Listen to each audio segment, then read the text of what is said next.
গুরুরা যা যা বলছেন ওরা করে চলেছে, আর আপনি আপনি আমি আমরা নিজের সম্মান রাখতে পারছি না, নিজের ধর্মকে সম্মানিত করতে পারছি না। ওরা পর্যায়ক্রমে আমাদের যে গুরুকুল পদ্ধতির শিক্ষা, যেখানে ধর্ম, শিল্প, সাহিত্য, বিজ্ঞান এই সব চর্চা হতো, এমনকি শরীর চর্চাও, সেইটাকে ওরা বন্ধ করে দিয়েছিল।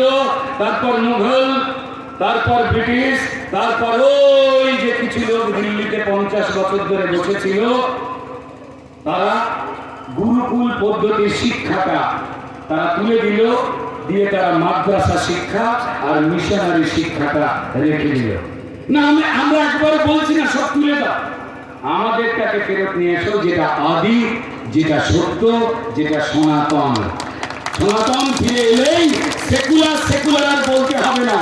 যেখানে হিন্দু থাকে সেখানে বুকে সেকুলার থাকে, এই শব্দটা বেঁচে থাকে।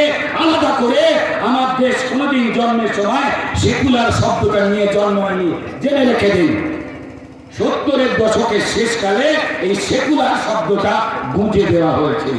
তাই যারা ঘুমোচ্ছেন তাদের বলবো একটু আড় মোড়াটা ভাঙতে। বাড়লো বেলা হিন্দু, এবার আর মোড়াটা ভাঙো। অনেক ঘুমাচ্ছে। বাড়লো বেলা হিন্দু, এবার আর মোড়াটা ভাঙো। চাদর খানা সরাও গায়ের, শয্যা থেকে নামো। ঘিরছে ওরা কুটির তোমার সুলতানি হাত ভাবে। হ্যাঁ, ঘিরছে ওরা কুটির তোমার সুলতানি হাত ভাবে। ভাবছো তুমি দাঁতন করে জমিয়ে চা খাবে? এক ঝটকায় চাও যাবে, চাদর যাবে, যাবে ভিটে মাটি। ওদের এক ঝটকায় তোমার চাও যাবে, চাদর যাবে, যাবে ভিটে মাটি। পালাবার সময় পাবে না তো, শুধু পড়ে থাকবে রক্ত মাখা হাওয়ায় চটি।